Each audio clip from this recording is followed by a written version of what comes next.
Hello, this is Alan Wheeler on my channel where I usually talk about tarot and spirituality, but today I want to tell about my initial interview with the Fallen Angel Oracle deck.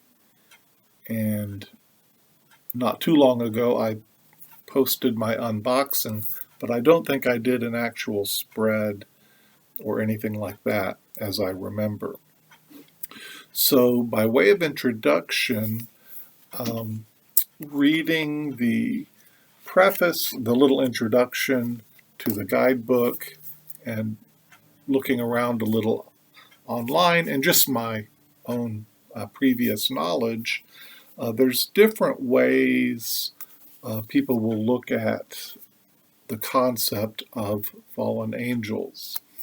And so they could be aspects of self.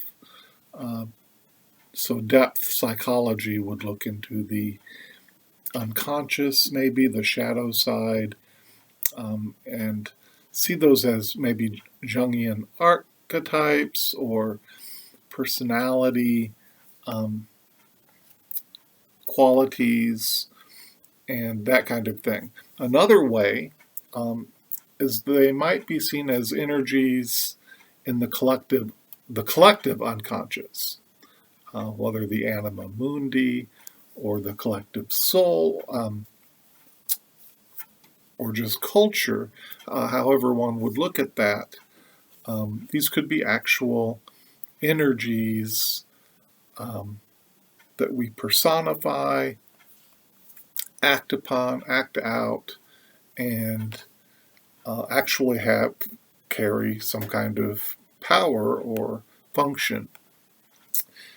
And of course, the third way would be actual entities.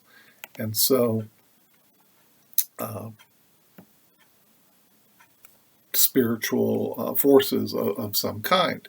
And this would be different from religion to religion or from belief to belief.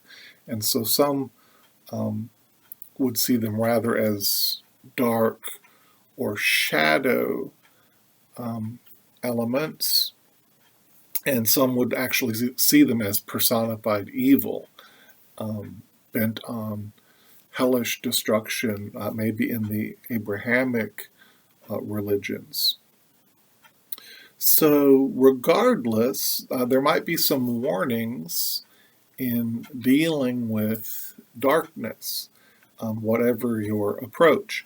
And so, those who actually see spiritual entities in play, um, or even just don't feel they know, but the effects are the same regardless, would warn that you don't say the names out loud or don't become obsessed with the various concepts or energies, and um, give them power over you and that kind of thing. And so it could be superstitious not to say the names 3 times, and that kind of thing, or even to be involved with the uh, entities at all. Then, even those who see them as aspects of self or energies in the collective unconscious might say, don't dwell on negative energy, that the negative feeds on the negative. And so don't kind of saturate yourself in fear or depression, anger, and bitterness, as they can psychologically or just socially um, start to take over. And even mundane things like cleaning up the room and being more disciplined, um, little by little, can kind of bring in positive energies and push out negative energies. So this intro is getting a little longer than I intended, but depth psychologists might try to integrate the shadows and to um, not to give them more power by putting them in shadow, hiding them, being fearful, and things like that. Whereas someone maybe from a Catholic background might actually say prayers or go to confession, and in extreme cases call the exorcist. And I don't mock or make fun, as our beliefs, well, kind of not just the placebo effect, but our very intentions kind of create reality at times. So that's the introduction. Now, the question I asked when I first took out the deck and began shuffling with the intention to kind of bond with the cards was how to bond with this new deck and what the relationship might be like. And so I shuffled and laid out 3 cards. And so this was the answer to the question, what will the bonding be like, or the relationship with the cards. And the first was Go Marie, card 51. And the key word there, I don't know if you can see it, is love. So on the card you can see there's roses, and like the other figures in the book, they're almost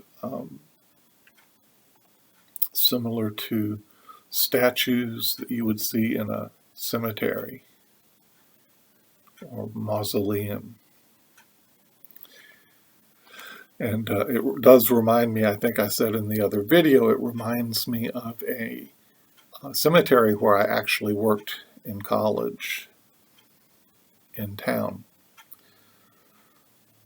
But this card, according to the guidebook and online sources, sometimes appears, this fallen angel sometimes appears as a woman on a camel. And some of the ideas I associated with it, because it's air, the element of air with this card, deals with communication. The planet is Venus, which obviously deals with love, passion, romance.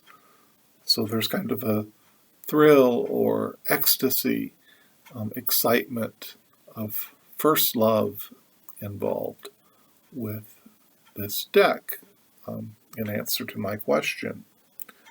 Kind of a heartfelt bond. And an online source says that the rank of this fallen angel is a duke, again appearing as a woman on a camel, able to tell past, present, and future, and to find hidden treasures. So that's very promising in answer to the question, that the deck will help to find perhaps treasures hidden in darkness, and to reveal what is your bliss, to follow your bliss, to find your passions, and to have a heartfelt kind of bond with the deck. The second card I drew was Fornius. It's card 25. The key word is honesty, and when I saw the cross there, it made me think of the idea of the unvarnished truth, how that can set us free sometimes. But the card itself, the fallen angel, in its kind of dark form, presents as a sea monster. And it's kind of a protection that this is actually a protective, like maybe like the cross, warding off evil. This is a protective entity or idea, and it is the element in the guidebook is earth. So perhaps there's physical, material, embodied expression here.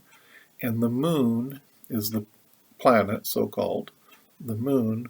So again, it's that idea of the deep, kind of like the sea monster, those depths of the unconscious, those deep hidden truths. And it gives me the idea that this deck is going to be a sharpshooter, a shadow worker. It's really going to dig down into the imagination and to the psyche to reveal what needs to be seen, what needs to be brought to light with protection, which is good for a dark deck, I think, with that protective idea. Now, the sources that I saw online did mention that this represents protection, also aid in rhetoric, in communicating. Perhaps it removes that filter so that what is within can come without, as within, so without. And although the form, protective form is the sea monster, the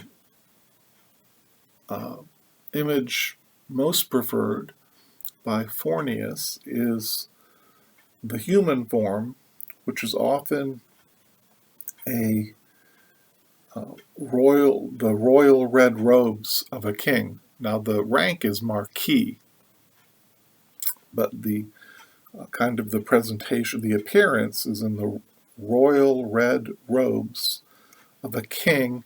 And there's an idea of justice and balance, and again, protection in this card. And that's card 25. So that reminds me of 5 times 5. So if the number 5 means anything from tarot reading to you, you can apply that. But also, in numerology, 5 plus 2 would be 7, which was the number of the next card that I drew as well, number 7. So let me go into this one and close out here. So the last one is Boer, number 7. And the online source told me that this is actually the rank is president. So that seems to be a high rank. This card meant a lot to me because there's a crow here, and I work with the Morrigan. And you can't, it's hard to see, but there's a 5-pointed star, almost like a watermark, but it's actually drawn in the figure here. The key words are help and healing, and the way that this entity or image appears is sometimes as the 5-pointed star, sometimes as a face in a fiery wheel, and oftentimes the head of a lion inside of 5 goat legs. And you can see, if you search online, Boer, you'll see that image. From the guidebook, the element is water. So this, I would see this working out, expressing in relationships and emotions. And the planet is Mercury. So you have that aspect of communication and change going on there. So this is again a according to the sources that I looked at, the guidebook and online, this is a very protective energy here, and brings help and healing. Those are the key words, help and healing. And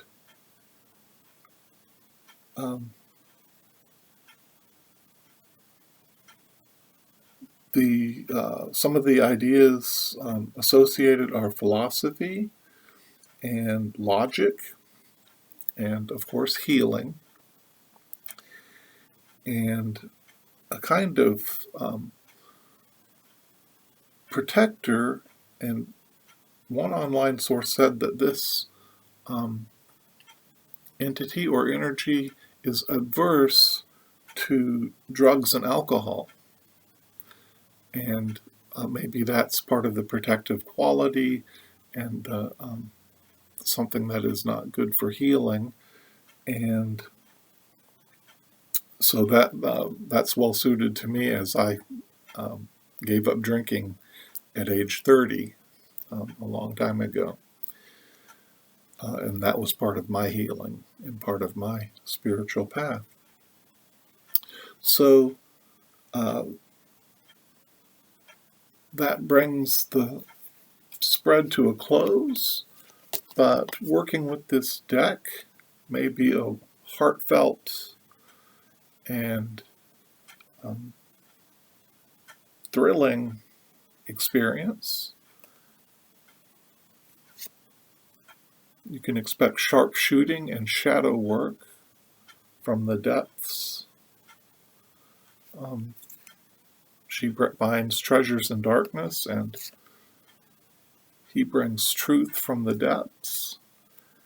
And more protection, healing, and help. This card also brings allies to your aid. So this is, we can expect this deck to bring protection and insight and heartfelt encounters. So thank you so much for watching. As always, I hope you find connection with those in your life, with online community, and on your spiritual path, whatever that might be. Take care.